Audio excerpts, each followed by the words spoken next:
Hello, very good morning. Welcome to the Mega News, the 6th live and direct from our studios on the 10th Avenue Extension, Great Estate.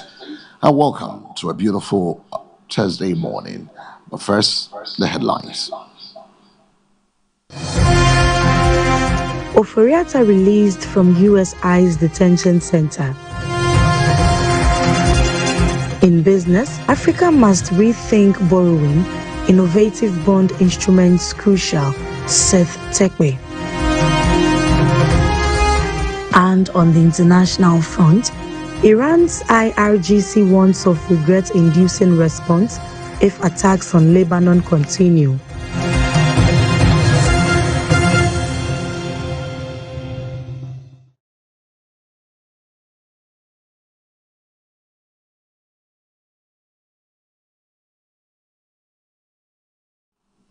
Welcome. Straight away, we look at the top stories for this morning. Now, remember, the news is also live across all our social media handles on MBN 360, YouTube, Facebook, TikTok, and X. My name is El Samuels.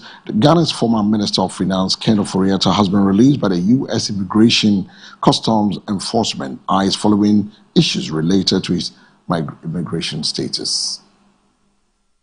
Checks by City News at the Caroline Dentation Facility, an ICE-operated center, confirmed that his name no longer appears on the dentition list. Officials at the facility did not provide further details, but verified that he has been released. Mr. Ofori-Atta had been in ICE custody since January 2026. In a public notice issued on Wednesday, January 7, 2026, his lawyers, Minka Premo, Osei Bonsu, Bruce Catlin, and partners MPOBB clarified that the detention was linked to questions regarding his continuous stay in the United States, not any criminal wrongdoing.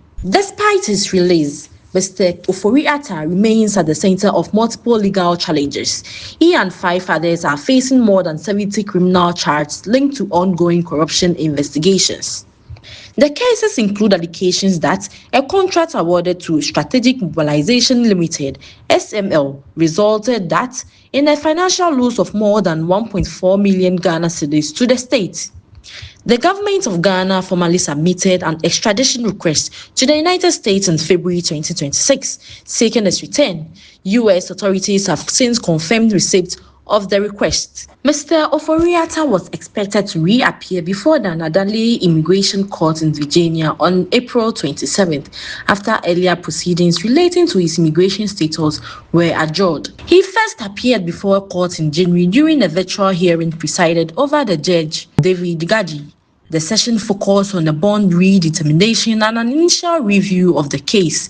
Mr. Ofori-Atta joined the hearing from the Caroline Dentation Facility, wearing a black shirt, spectacles, and a nose mask. His visitor visa, which was due to expire in February, was subsequently revoked by U.S. authorities. Court documents indicate he had earlier been directed to leave the United States by November 29, 2025, but failed to comply, leaving him without lawful immigration status. During the procedures, his lawyer successfully requested that the bond hearing and master calendar session be held behind closed doors, citing the sensitive nature of the case. The judge granted the request. All right, from the ICE Center, we move to the Ashanti region, where the Ashanti Regional Police Command has arrested a 45-year-old man for possession of substances suspected to be narcotics in Pankrono. According to a statement issued on Wednesday, April 8th, the arrest followed a targeted operation by the Drug Law Enforcement Unit, the DLEU, on April 5th, 2026, at around 7 o'clock p.m. Acting on intelligence, the team conducted the raid in Pankrono and its surroundings to clamp down the illegal drugs activities. The suspect, identified as Foster Owusu, also known as Master P, a driver and resident of Pankrono, was seen locking up a single-room facility and attempting to flee when a noticed police present. He was immediately apprehended. A search of the premises led to the recovery of 39 compressed sellotape parcels of dry leaves concealed in Ghana. Ghana must go back, and 10 similar parcels in the black sack. the substances are suspected to be narcotic drugs. In his caution statement, also denied ownership, claiming the room belongs to his girlfriend, Anita, and another woman, Cindy, and that he had only visited the premises. The retrieved exhibits were sold and labeled in the presence of the suspect and an independent witness. The substances will be forwarded to the Police Forensic Science Laboratory, Accra, for analytical examination and reports, the statement said. The suspect remains in police custody and investigations continue while efforts are ongoing to trace the other individuals mentioned. The Asante Regional Police Command reaffirmed its commitment to intensify operations against illicit drug activities and called on the public to provide timely and credible information to help combat drug-related crimes in communities.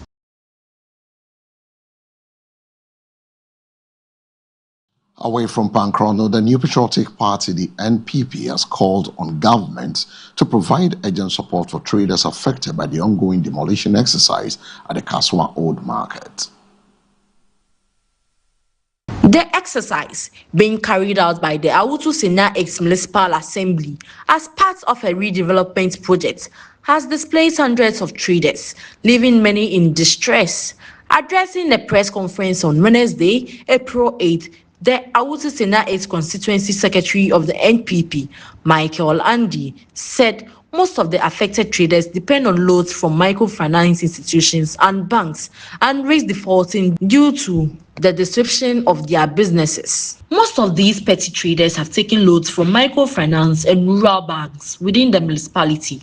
Every loan comes with interest, and if they are asked to go home, how will they service their loans? He said. He therefore appealed to President John Dramani Mahama to intervene and support the affected traders, particularly by helping to cushion their financial losses. We are calling on the president to step in and ensure that the capital of the displaced traders, about 800 of them, is supported to ease their burden and enable them to rebuild their businesses, he added. The NPP is also demanding that the Assembly has the second phase of the demolish and engage the traders on clear resettlement plans.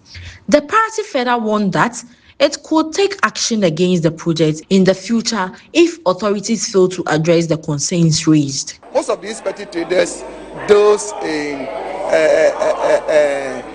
acquiring loans from these microfinance and rural banks and some banks within the municipality. And you and I are aware that every loan attracts interest. And so if you are asking them to go home, how would they be able to service their loan?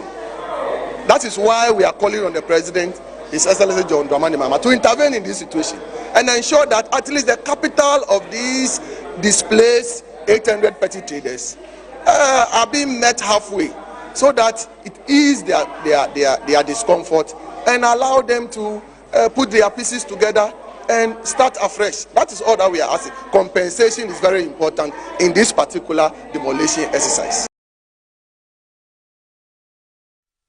Away from the Kaswa and its demolition exercise that took place 2 days ago, now we go to the business desk where Presidential Advisor on the Economy, Seth Terkper, is urging African Development Bank, including those in Ghana, to forge strategic partnership with international stock exchanges to design flexible bond instrument capable of addressing the continent's persistent infrastructure deficits.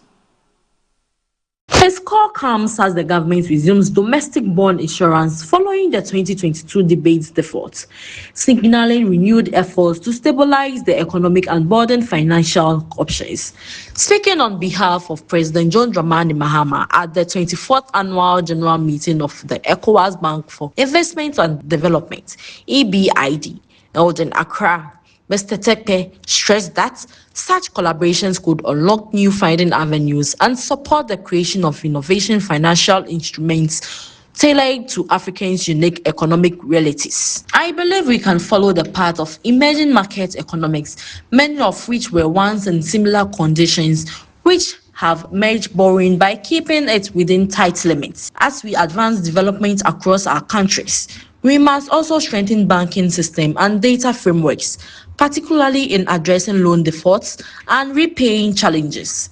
I believe we are capable of finding solutions, especially in publicly linked economies where Africa remains highly vulnerable. The appeal here is for the development banks to work with the stock exchanges. In fact, there are smaller ones like that of Ghana, but we also know that there are big ones. You know, in Big Brother and other states. In Ghana, we say Big Brother is Nigeria. So I'm referring to Nigeria at this junction, which is endowed, which has resources, and which I believe with a very strong stock exchange should be in a position to partner our development banks to resolve our infrastructure, deficits. Because it involves, if you lived in the US and other places, they issue bonds. I mean, the impression is often created that they are able to finance the infrastructure from current or recurrent budgets. No. We know about a 10-year bond, we know about 30-year bond, which are benchmarks in the US. Our ability to borrow for even 10 years, 15 years will be sufficient to build infrastructure.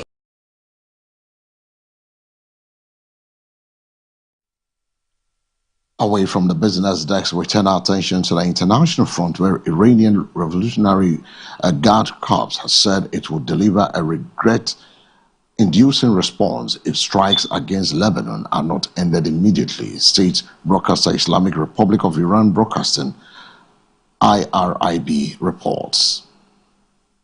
In a message on Telegram, the outlet says, "We have a stern warning to the oath-breaking United States and its Zionist partner in slaughter. If the aggressions against dear Lebanon are not brought to an immediate end, we shall fulfill our duty and deliver a regret-inducing response to the malicious aggressors in the region." State-run Islamic Republic News Agency quotes an RIGC official as saying, "Any attack on the proud Hezbollah is an attack on Iran. The military field is preparing a heavy response to the regime's Israel's savage crimes."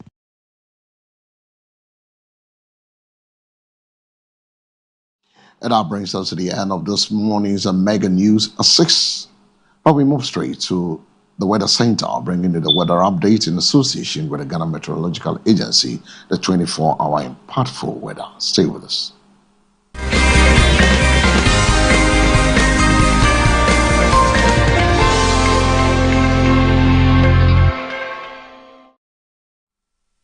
Welcome back. And now on the weather this morning, generally partly cloudy weather is anticipated to prevail for most parts of the country, starting from this morning, with a mixed conditions forming to reduce visibility range over the forest mountainous region.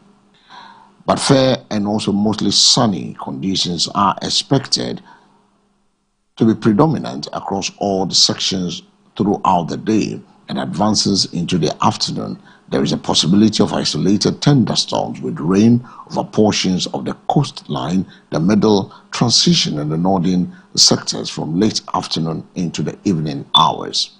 Now let's take a look at the temperatures for the next 24 hours. The coast will experience a minimum of 25 degrees Celsius and a maximum of 33. Forest 23 degrees, maximum 34. Transition, minimum 23 degrees, maximum 35. Northern 25 degrees, minimum, maximum 38. And that's it for this morning's edition of the weather and its update from the Ghana Meteorological Agency in association with the Mega TV Weather Center. And that brings us to the end of this morning's Mega News 6 live and direct from our studios on the 10th Avenue Extension, Greater Estate in Nungwa at Dogono.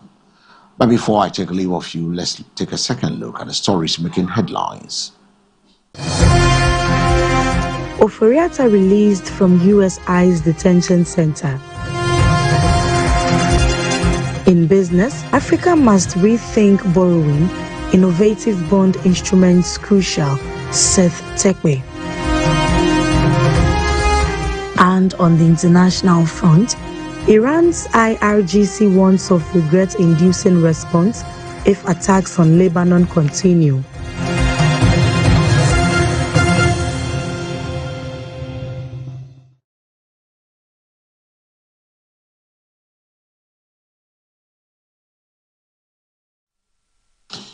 My name is El Samuels. Coming up, we'll bring you the sports update. Please don't go away. Good morning.